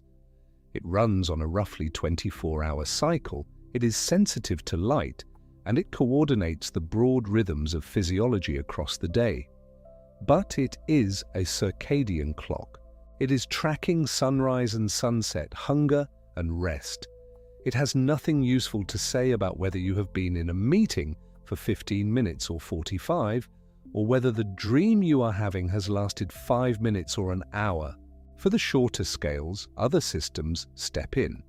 The cerebellum, nestled at the base of the brain, handles timing in the range of milliseconds to a few seconds. This is the timing that lets you catch a ball, tap your foot to music, speak words at the right speed. It is a motor timing system, exquisitely precise at very short intervals, but not involved in the kind of duration estimation that concerns us when we ask how long a dream felt. The basal ganglia, a set of structures deep in the brain involved in movement and habit, and the supplementary motor area, involved in planning sequences of movement, also contribute to timing in the seconds to minutes range. These are the systems that help you feel when roughly 10 seconds have passed, when a minute has gone by. They are part of what lets a trained lucid dreamer count to 10 with something close to real-time accuracy. And then at the scale of longer durations, of the kind of multi-event sequences that make up an hour or a day or a deep dream narrative, the hippocampus and the prefrontal cortex become the primary players. The hippocampus is the brain's great archivist, the structure most centrally involved in converting experience into memory, in binding together the what and the where and the when of events into the rich contextual record we call episodic memory. And the prefrontal cortex, our now familiar sequencing supervisor, is responsible for the ordering of those memories, for the sense of how events relate to one another in time, for the felt continuity of experience across minutes and hours. So to perceive time at the scale of a dream, to have a coherent sense of how long the dream has lasted, of how its scenes relate to one another in sequence, of how far you have traveled through time since the dream began, you need both of these systems operating. You need the hippocampus encoding and connecting moments. You need the prefrontal cortex ordering them and keeping the thread. In REM sleep, the prefrontal cortex is offline. And the hippocampus, while it is active during sleep in ways that are important for memory consolidation, is operating very differently than in waking experience. The binding of new experience into coherent episodic memory, the process by which a sequence of moments becomes a story you can retrace, is impaired during REM for reasons connected to the neurochemical changes of the sleep state, which means that the dreaming brain is attempting to build time out of materials that are either missing or not working as they should. The circadian clock is irrelevant to the timescale of a dream scene. The millisecond timing systems of the cerebellum are running, which is why you can count to 10 with some accuracy even inside a dream. But the systems responsible for ordering events, for encoding the sequence of what happened when, for providing the experiential scaffolding that in waking life creates the felt sense of a continuous traceable present, those systems are either offline or impaired. And so the brain constructs time in the dream the same way it would construct anything with materials that are partly missing. It does what it can with what it has. The visual and emotional systems provide vivid, immediate experience. The moment-to-moment sense of existing in a present is intact, but the architecture connecting those moments, the sense of how this scene relates to the one before, of how long you have been here, of where the beginning was, that architecture is not available. The dream is experienced as present tense always and only present tense, because the past is not accessible and the future cannot be anticipated in any structured way. This is why when you wake from a dream, the experience can feel at once as though it lasted a very long time, and as though it has no real past to point to. You were in it. Things were happening. But when you reach back for the beginning, for the how you got there is nothing there to find. The dream has no retrievable history, not because it happened so fast it escaped memory, but because the brain, in the state it was in, simply did not record it as it went. Let us pause here for a moment. Take a slow, deep breath. Let the chest rise slowly and fall slowly. Feel the weight of the body, the softness of where you are resting, the darkness or the quiet of the room around you. There is no need to hold any of this as a set of facts. Let it drift instead like weather, like the sound of something outside that is familiar and unthreatening, the supervisor offline, the clocks that will not hold still, the brain building time out of what it has, You do not need to remember any of it precisely. You only need to let it arrive, and notice, if you are willing, that as you rest here, you are doing something the dreaming brain cannot quite do. You are tracking the present moment and, loosely, the thread of what came before it. The paragraphs that preceded this pause are still dimly available. The counted 10 seconds, the eye flicks, the theatre with its director absent. These are still somewhere in the background, connected to now, forming a sequence you could, in rough terms, retrace. That sense of connection is so ordinary and so constant that it barely registers as remarkable, but it is remarkable. And in a little while we will look at exactly how that sense of connection gets assembled and what it tells us about the nature of time itself, even when we are fully awake. For now, breathe. Take another slow breath. Notice whatever is present. The temperature of the air, the small sounds of the night, the rise and fall of the chest. And when you are ready, we will continue together. So, there is no clock organ. Time in the brain is not measured, it is built. It is a construction assembled from the outputs of multiple systems, none of which is simply counting seconds, and all of which must be working in the right ways, in the right combinations, for the felt sense of coherent, ordered, continuous time to emerge. This is not a flaw in the design. It is, in a way, exactly the right architecture for a brain that needs to handle time across an enormous range of scales, from the fraction of a second it takes to time a spoken syllable, to the roughly 24-hour rhythm of waking and sleep, to the years-long span of autobiographical memory. No single mechanism could handle all of those simultaneously. So the brain delegates. Different timescales get different systems, but delegation means that if one of those systems goes offline, the particular scale of time it was responsible for goes with it. And that is precisely what happens in the dream. The supervisory, sequencing, event ordering function of the prefrontal cortex, the function that is most responsible for the felt sense of temporal structure at the scale of minutes to hours, goes offline.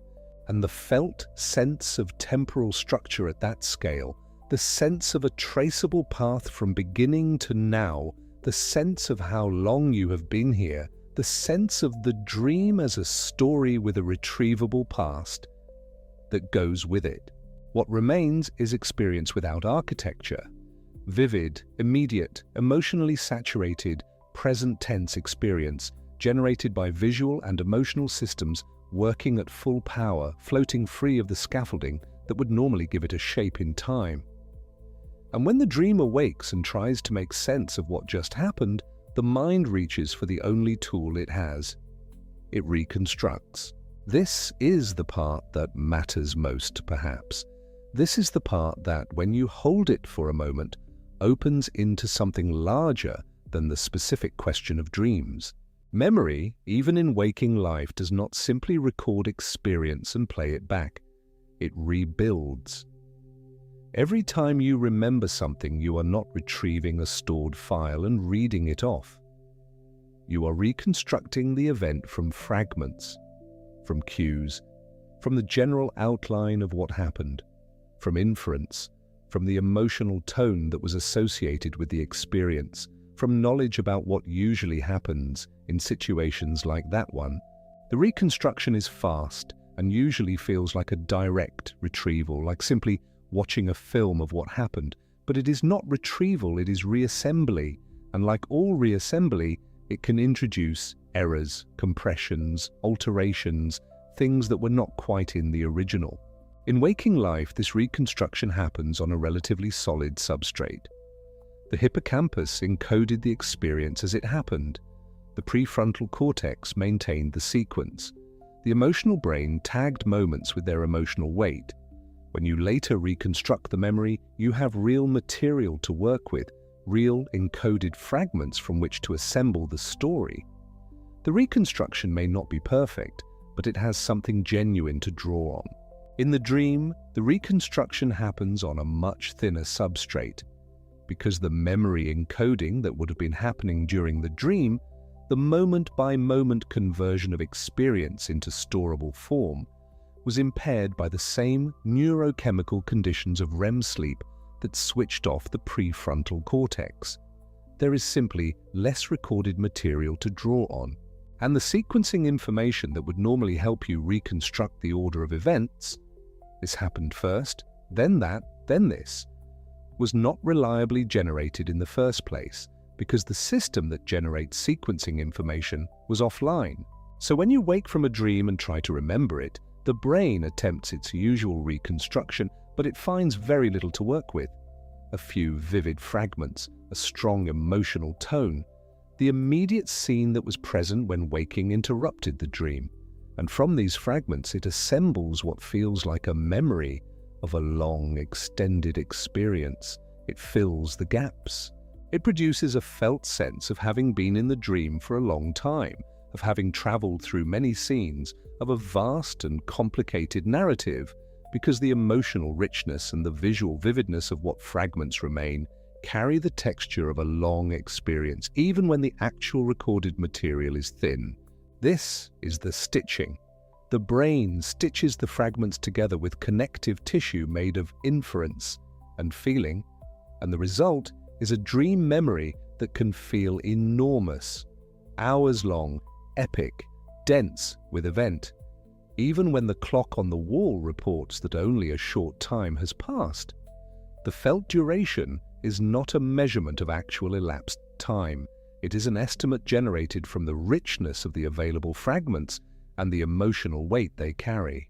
And in a brain state that produces vivid emotional and visual imagery without reliably encoding the sequence of events or the passage of time, that estimate can be very wrong in either direction. There is a story that has been told for nearly 200 years. A French scientist named Alfred Maury, a careful and methodical man who recorded his own dreams as a form of personal research, woke one morning from what he believed was an extraordinary experience. He had dreamed, he said, of the French Revolution. He had found himself in Paris during the Terror. He had witnessed trials. He had watched the crowds. He had been arrested and brought before a tribunal and condemned.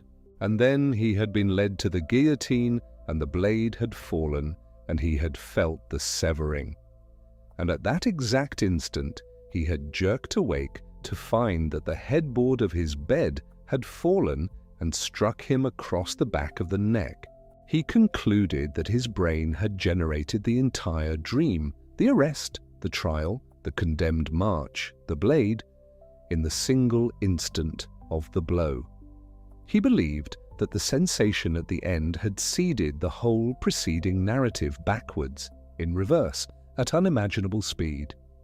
He believed, in other words, that the brain could write an hours-long epic in a moment, and this conclusion, published in the 19th century by a scientist who trusted his own introspection, became the seed of a belief that has never entirely gone away. Let that image sit for a moment. A man, a bed, a falling headboard, and a dream that seemed to prove that time in sleep runs by different rules entirely. The story spread. It was retold in psychology textbooks and parlor conversations and eventually in film. The idea that dreams compress enormous stretches of subjective time into a few seconds of sleep crystallized into something that most people now simply assume to be true. You live entire lifetimes in a dream that lasted moments. Years of experience fold into a night's rest. A whole life can be dreamed between the moment the alarm begins to ring and the moment you open your eyes. It is a beautiful idea, and the evidence we have suggests it is almost certainly wrong. Not because Maury was dishonest, he wasn't. He was a careful observer who made a very human error. Because he woke from a vivid dream at the precise moment something struck his neck, he concluded that one caused the other, that the physical sensation had triggered the dream. But there is another explanation, one that fits better with everything the lucid dream experiments have since shown us. The dream was probably already in progress. The blow of the headboard was incorporated into the ongoing dream as it was happening. The brain does this, weaving external stimuli into the narrative in real time, quickly and smoothly. And the beheading became the shape into which the current moment was cast. The long build-up to it, the trial and the crowds and the march, was not generated in an instant. It was already there, unfolding at roughly the speed that real events unfold, because that is what the measurements show dream time does. The brain did not write the novel in a second. The novel was already being written. The headboard simply determined how it ended. And then memory did the rest. This is the part that Maury could not have known, because the science of memory and dreaming had not yet arrived. When he woke and tried to reconstruct what he had dreamed, his brain did what all brains do in the moments after a dream. It assembled. It gathered the vivid fragments that remained, the emotional weight of the final scene, the sensory sharpness of that last imagined instant. And from those fragments it constructed a narrative that felt complete, that felt like it had a long and elaborate beginning, because vivid endings feel like they had long approaches. The richness of the conclusion was read backward as evidence of a long journey to reach it. But the recording of that journey, if it ever existed in real-time detail, had already begun to dissolve, because REM neurochemistry makes the encoding of new, long-term memories difficult, and the beginning of the dream, by the time the end arrived, was already gone. What Maury remembered was not a reliable record of what he had dreamed. It was a reconstruction. A story assembled from the available pieces and smoothed into a narrative by the same brain that had generated the dream itself. And that reconstructed story felt like evidence of a brain running at impossible speed, when it was really evidence of a brain filling in gaps with inference. The idea he left us, the dream that compresses hours into an instant, traveled far. By the time it reached the 21st century, it had been dramatized and layered and made spectacular. Films built whole architectures around it. The notion that dream time could run at exponential ratios to waking time, that each level of dreaming slowed the clock by a factor of 20, that you could engineer entire subjective lifetimes in a single night. This became not just a belief, but an aesthetic. It felt profound because the subjective experience of dreaming can feel profound in exactly that way. You wake from a dream, and it seems like you were gone for a very long time. And so the explanation that says, yes, you were, that your brain found a way to live more time than the clock allowed, feels like it fits. But count to 10. Count slowly, deliberately, the way a person counts when they are marking time inside a dream. 1, 2, 3, 4, 5, 6, 7, 8, 9, 10. That is how long it takes in the dream. And that, within a few seconds, is how long it takes on the clock. The myth says dreams speed up time. The measurements say dream time runs at roughly the pace of real time. What is distorted is not the speed, it is the structure. And understanding the difference requires looking at one more mechanism, one that operates not during the dream, but in the moments before you even know the dream has begun. Take a slow breath here, if you like. Let the image of Maury and his bedpost settle. Let the distance between what we believe and what the measurements show rest quietly for a moment. You are doing nothing wrong by not having known this. Almost no one does. The story was told too convincingly for too long, and now we can set it gently down. When you are ready, we will continue. There is something strange that you may have noticed about your own dreams if you pay attention to them. You never know how they start. You are simply in them. One moment there is nothing, or nothing you can remember. And then you are running. or you are in a room that is almost your childhood home, but not quite. Or someone is speaking to you about something urgent, and you are responding as though you have been there for hours, as though there is a whole history behind this moment that you understand completely, even though when you reach for that history, it is not there. You wake in the middle of the story, always in the middle. This is not an accident. It is a consequence of what REM sleep does to the brain's chemistry. During REM sleep, the levels of a chemical called norepinephrine in the brain drop significantly. Norepinephrine is involved in many things: alertness, attention, the consolidation of new memories into long-term storage. When its levels fall during REM, the brain's ability to encode new long-term memories is impaired. Not stopped entirely, but substantially reduced.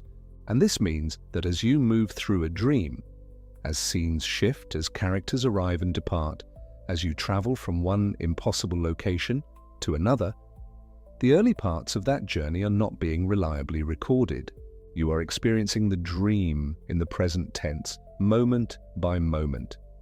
But the present tense is always moving forward, and the moments that have passed are not being reliably saved. They are dissolving almost as they occur.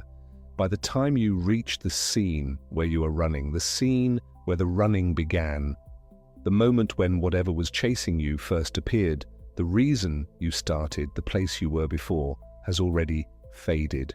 It was not written down in the way that waking memories are written down. It existed, in some sense, while it was happening, but it was not stored. So when you find yourself in the middle of the dream, knowing you have been there for a long time, feeling the weight of a history behind the current moment, you are not remembering that history. You are inferring it. The brain constructs a feeling of having been somewhere for a long time, not from an actual record of that time, but from the emotional and contextual cues available in the present scene. You feel like you have been running for a long time because fear and exertion carry that texture. You feel like you have been in this house before because the emotional familiarity is there, even when the memory is not. This is why you wake in the middle. The beginning was not saved. The transition between wherever you were before and where you are now was not recorded with the fidelity that waking transitions are recorded. And so the dream seems to have no beginning because for the purposes of what your brain can retrieve, it doesn't. There is only the middle, which becomes the whole, and behind it a felt sense of a long prior journey that leaves no trace when you search for it. And here is where the felt distortion of dream time becomes clearest. You are in a dream for, let's say, 15 minutes of real clock time, perhaps more, toward the end of a long sleep. During those 15 minutes, your brain is generating vivid imagery, strong emotion, partial narratives, sensory fragments. It is not reliably recording the sequence in which those things occurred, or the transitions between them, or the duration of each scene. The low norepinephrine state means that the events of the first few minutes are already fading by the time the middle minutes arrive, and those are fading by the time the final minutes take shape. You wake, you have fragments, you have a vivid ending, you have an emotional tone that saturates everything, and you have strongly the felt sense of a long and complicated journey that produced this ending. The brain then assembles. It takes the fragments and finds the connective tissue. It produces a narrative arc, one with a beginning that it infers from the logic of the ending, a middle that it constructs from the available scenes, and an end that it remembers most clearly because it was most recent. This assembled narrative can feel, when you try to hold it in waking memory, like the memory of a long experience, dense with event, full of detail that was somehow there. But the detail was not preserved in the way you might think. Much of it is confabulated, filled in by the brain's narrative machinery, which is very good at making things feel coherent, even when the underlying record is incomplete. The dream that felt like an epic may have been, in terms of actual encoded experience, much thinner than the felt memory suggests. The richness is partly real and partly projected. The brain reading the texture of the emotion and concluding that a feeling this full must have come from an experience this long. Let us take a slow breath here, in and out. Notice, if you like, how your own memory of this evening works. The things you were thinking before you pressed play on this recording, how clear are they? How precise is your sense of the sequence of events that led you to this moment? Even in waking life, even with the prefrontal cortex online and norepinephrine levels where they belong, the record is already slightly reconstructed. You are already, right now, building your sense of the recent past from fragments and inference. The dream only does this more dramatically because more of the recording machinery has been switched off. When you are ready, we will continue together. The hippocampus is, among other things, the brain's primary archivist of new experiences. It is the structure most involved in converting the temporary impressions of short-term experience into the more durable form of long-term memory. And during waking life, it is busy receiving information from the cortex, flagging what seems important, binding together the disparate elements of an experience into something that can later be retrieved as a coherent whole. During sleep, the hippocampus does something that, when scientists first observed it, seemed extraordinary. It replays. The work of researchers, including Wilson and McNaughton, published in 1994, showed this first in rats, though the principle has since been examined in other contexts as well. Electrodes placed in the hippocampus of rats recorded the firing patterns of what are called place cells, neurons that fire when the animal is in a particular location. When the rat explored a maze, specific cells fired in specific sequences as it moved from place to place, and then, during subsequent sleep, those same cells fired again in the same sequence. The hippocampus was replaying the experience of the maze. The striking thing was the speed. The replay ran faster than the original experience. What had taken the rat a certain amount of time to actually traverse was replayed at the neural level in a fraction of that time. The hippocampus was running a compressed summary of the day's experience, apparently as part of the process of consolidating it into longer-term storage. This is real, and it is the kernel of truth at the heart of the dream's compressed time idea. The sleeping brain does, at the neural level, process certain kinds of information at accelerated speed. Memory consolidation during sleep does involve a form of fast-forward replay. If you wanted to point to something in sleep science that looks like time compression, this is it. But, and this is a very important but, this hippocampal replay is largely separate from the felt narrative of dreaming. The vivid, story-like, emotionally rich experience of a REM dream, the experience whose time we are trying to understand, is not simply the conscious experience of hippocampal replay. The replay is a background process, a filing operation running in the depths of the brain's memory system. It is not what you experience as a dream. It is not what feels like an hour when only minutes have passed. The experiments with lucid dreamers, the counted 10 that took 10 clock seconds, the eye signals sent from inside REM, the two-way dialogue with a sleeping mind. Those measurements were capturing the felt experience of dreaming, the timeline of the dream as the dreamer lives it, moment to subjective moment. And that timeline runs at roughly real speed. The hippocampal replay is real. The fast-forward processing of memories during sleep is real. But these are not the same thing as the experience of being in a dream. Keeping these two things separate is important, because conflating them is exactly what allows the myth to seem plausible.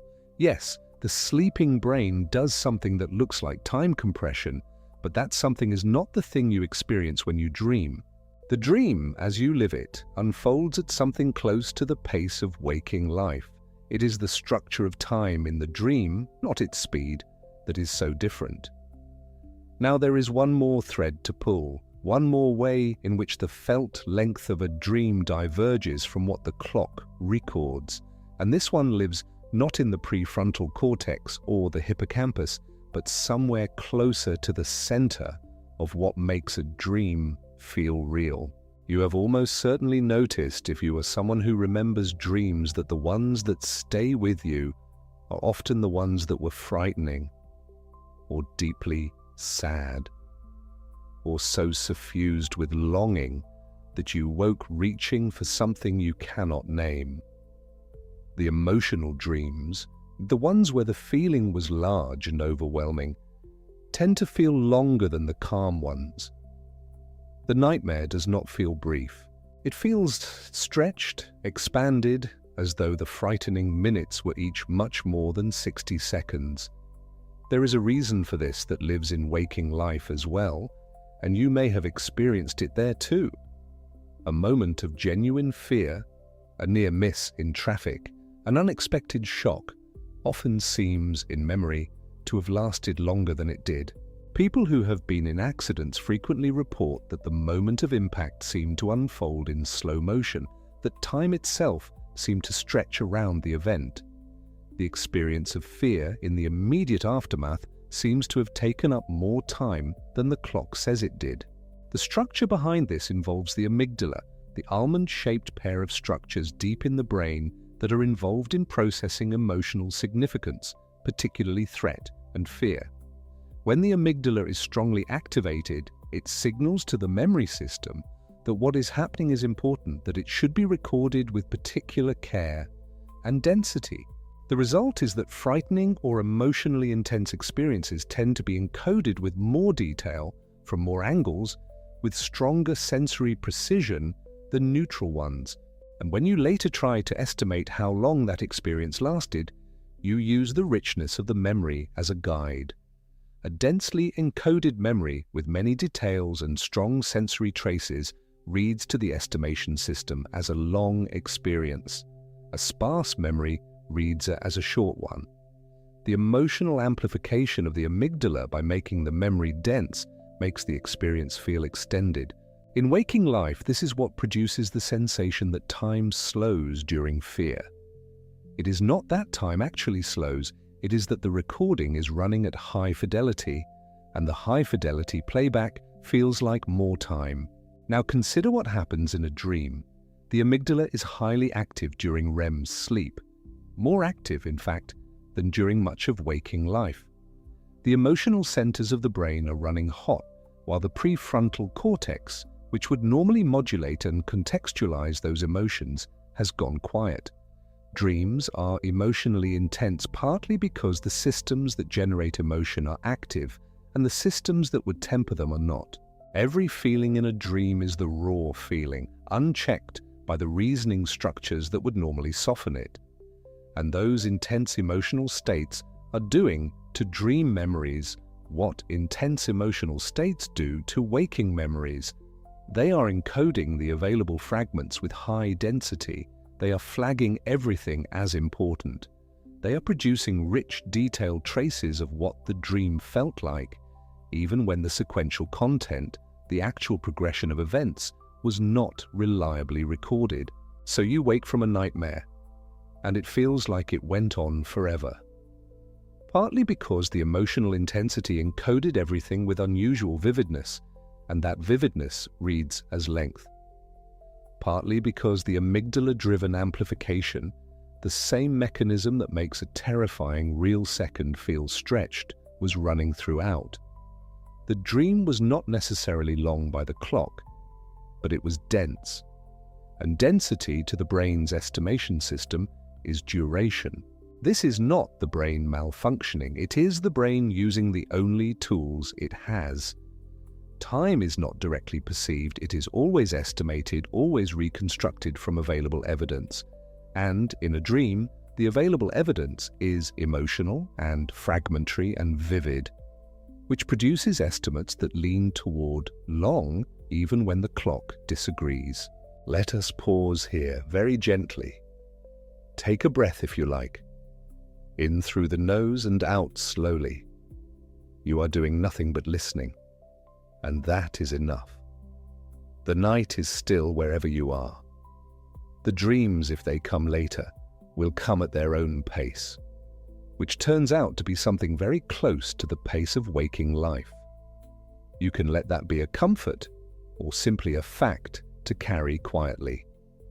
When you are ready, we will move toward the close. And now let us gather what we have found tonight, the way you might gather things left on a table before turning off the light. There was a scientist who counted to 10 in a dream, slowly, deliberately, the way a person counts when they are marking time, 1 through 10. And the equipment recording the movement of his eyes, the electrooculogram reading the signals sent from inside sleep, showed the interval at roughly 10 seconds, not 10 minutes, not an hour, 10 seconds. The most quietly radical finding in the science of dream time, that the dream runs at something very close to the pace of real life. There was a body, paralyzed in REM sleep, lying still in a laboratory while the eyes moved freely. Because the eyes are spared from the general stillness of sleep, the atonia that locks the rest of the muscles in place, they became the channel. The telegraph from inside the dream. Researchers, beginning with Eugene Azarinsky and Nathaniel Kleitman, who discovered REM sleep in 1953, built the foundation, and then Stephen LaBerge at Stanford, working through the Lucidity Institute, trained dreamers to use that channel deliberately, to mark the beginning and end of counted intervals with agreed-upon eye movements, so that someone awake with recording equipment could watch what someone asleep and dreaming was measuring from the inside. And then, in 2021, Konkoly and colleagues went further. A sleeping dreamer, verified to be in REM, answered the question 8-6 with 2 eye movements correctly in real time. A conversation across the border between sleeping and waking, a proof that the dreaming mind was tracking time and processing information at a pace that could engage with a question and produce a response on a human timescale. Not the timescale of a compressed legend, the ordinary timescale of thought. There was a clock face in a dream that would not hold still. You looked at it and it said one thing. You looked away and looked back, and it said something different, something that made no sense, something that dissolved when you tried to read it. Not because clocks in dreams are strange objects, because the part of the brain that would notice the inconsistency, that would say, wait, that cannot be right, time does not work that way, was offline. The dorsolateral prefrontal cortex, the sequencing supervisor, was resting in the deactivation of REM seen on the PET images of Mackay and Braun and their colleagues, the vivid color maps showing the emotional and visual regions burning bright while the frontal regions went dim. And so the clock said what it said, and you accepted it and moved on because there was no part of you available to object. There was Alfred Maury and his bedpost, a careful man who trusted his own reconstruction and drew a conclusion that traveled 200 years, gathering believers as it went. The brain cannot write an epic in an instant.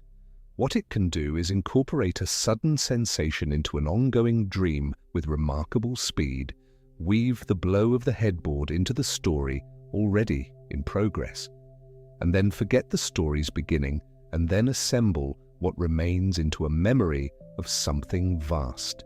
That is not compression, that is reconstruction. And reconstruction done by a brain that generates emotion with the prefrontal editor offline can feel like anything. It can feel like a lifetime. It can feel like a revolution. It can feel like a blade. There was the hippocampus running its fast replay, Wilson and McNaughton watching the place cells of sleeping rats fire in the sequence of the day's maze, compressed, accelerated, filing the experience away. Real, verified, but not the same as the dream. The replay is the archivist at work in the back room, sorting through the day's deliveries at whatever speed efficiency demands. The dream is the room you are standing in, which moves at a pace you can recognize, which contains a clock you cannot read, which has no record of when you arrived or why. There was the amygdala running hot in REM, flooding every scene with emotional weight, encoding the fragments that remained with the density of something important. The same mechanism that makes a frightening waking second feel stretched, amplifying the felt length of a nightmare because the recording is running at high fidelity, and high fidelity reads to the brain's estimation as long duration, not more time, more texture. But the brain, using the tools available, calls them the same thing. And underneath all of it, the deepest thing we found tonight, the brain has no clock, not awake, not asleep, not in any state. The suprachiasmatic nucleus keeps the day-scale rhythm, the slow tide of light and dark. The cerebellum and the basal ganglia and the supplementary motor area handle the millisecond and second range, the fine timing of a reaching hand or a spoken syllable. The hippocampus and the prefrontal cortex reconstruct the order and duration of events afterward from the evidence available. Time is not perceived, time is built, assembled from memory and sequence and the richness of emotional trace, and then experienced as though it was simply there, flowing steadily, the way a river simply flows. In waking life, the assembly is good enough that you rarely notice the seams. The prefrontal cortex is online. Norepinephrine levels support memory encoding. External clocks are everywhere, on the wall, on your wrist, on every surface of modern life. And they anchor the brain's estimates to a shared reality. You check the time and the estimate is corrected. You remember what you were doing before this, and the sequence holds. The construction is smooth, and the smoothness feels like truth. In a dream, the seams show, the external anchors are gone. The internal supervisor is quiet. The memory encoding is impaired, and the sequence is not reliably recorded. And so the construction happens badly, with missing pieces and weak connective tissue and emotional weight doing the work of evidence. The timeline wobbles. The beginning was never saved. The clocks disagree with themselves. The jumps between scenes leave no scar. What dreaming reveals is not a special mode of time. It is the ordinary mode of time, stripped of its supports.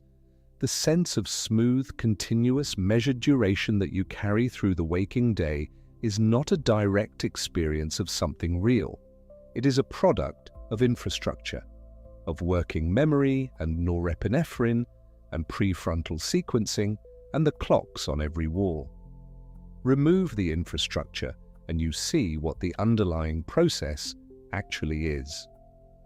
You see the stitching. You see the fragments and the inference and the emotion doing the work of memory and sequence. You see that time, even waking time, was always built. You were always assembling it. The dream is just the place where the assembly is visible, where the seams don't quite line up, where the clock face shifts and the beginning has gone missing, and the felt length of the night has nothing reliable to stand on. This is not frightening, or at least it need not be.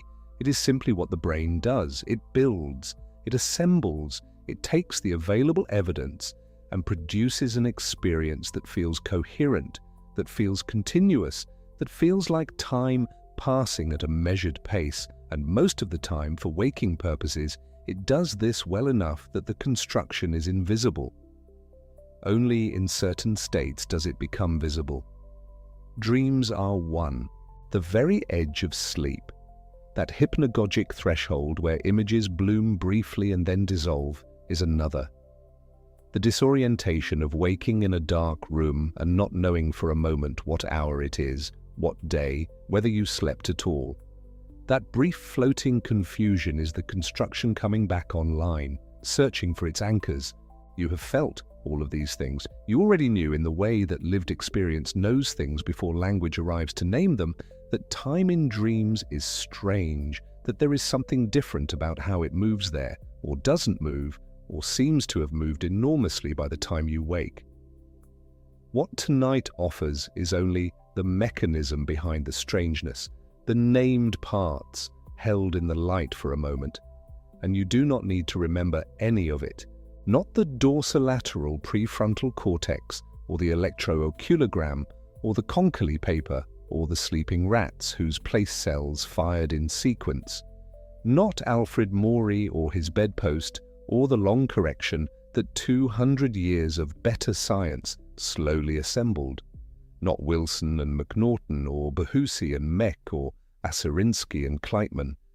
Not the counted 10, not the eye flicks, not the amygdala running hot in the dark. If one image stayed, the dreamer counting slowly in the dream while the clock on the wall counted with them, let that be enough. If one feeling stayed, the quiet recognition that the strangeness of dream time is not magic, but mechanism. Not a different kind of time, but the same kind seen without its scaffolding. Let that be the thing you carry into sleep. The dream that feels like hours is not hours compressed into minutes. It is minutes, unscaffolded, stitched together afterward by a brain doing its best with the fragments that remain. And the waking day that feels like continuous, smoothly measured time is that same brain doing its best with better tools, better anchors, a supervisor who stayed awake. Both are built. The dream just lets you see the building. That is what your mind does in the dark. It builds. And then it builds sleep on top of the building and forgets the scaffolding and gives you the felt world as though it were simply there. Let that be enough for tonight. You are already settled, already still. The science of the dreaming mind has walked alongside you through the night, and now it steps back, and the quiet returns. Somewhere, right now, in some part of sleep that is approaching or already here, your own eyes will move in their private way, reading a scene that belongs only to you, on a timeline that is closer to real time than you may have believed before tonight. In a world your brain is building out of everything it knows and everything it feels. Let it build. Let the fragments come and the stitching happen. You do not need to watch the clock. The clock in the dream won't hold still anyway. You're moored safe in the sleepy harbor now. Drift off.